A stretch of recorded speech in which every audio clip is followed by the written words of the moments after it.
ጋይስ እንዴት ናችሁ? ግን ደህና ናችሁ? የነፂ ቤተሰቦች እንዴት ናችሁ? ደህና ናችሁ? አዳዲስ የመጣችሁ ልንገራችሁ በጣም ብዙ ሰው ስለመጣችሁ ማለት ነው። እንግዲህ ለዚህ ቤት አዲስ ከሆናችሁ ወይንም ላይክ ሰብስክራይብ አድርጉና 10K ያስገቡኝ ማለት ነው። እኔ ውዶች በከልብ አመሰግናለሁ።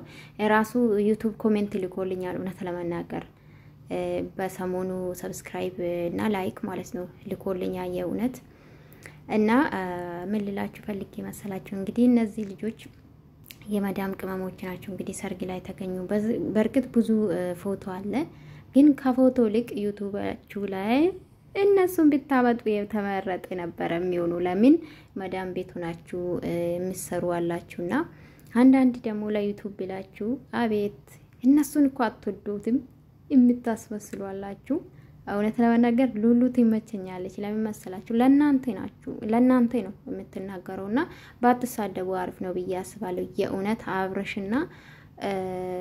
ስላችሁ አብርሽ ይቅራና ሉሉ በጣም ለእናንተ ነው የሚቆረቆሩትና የማንም ጥላቻ የለባቸውም ብዬ አስባለሁ። እውነት ለመናገር ሉሉም ለእናንተ ነው።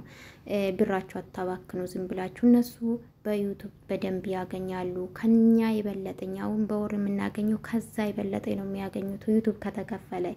ኢቭን እንኳን እኔ የመጀመሪያ ጊዜ ከፈለኝ እውነት ለመናገር ለቪው እንደውም እንዳሁኑ ቪው የለም በፊት 300 ቪው 200 በዛ እንኳን 4000 ነው ተከፈለኝ። የመጀመሪያ እኔ አንዴ ነው የከፈለኝ እውነት ለመናገር የ3 አመቴ ነው ዩቲዩብና አመናችሁ ማላመናችሁ ከዛ በኋላ ቅጣት ነው 9 ወር ይሄው እስካው ማለት ነው። ከዚህ ወር በኋላ ነው ከቅጣት የሚወጣ እግዚአብሔር ከፈቀደ ላይ መለስ ይችላል እንደኔ። እኔ ደግሞ ሌላ ዩቲዩብ ራሱ ከፍቻለሁ ግን አልሰራውበትም።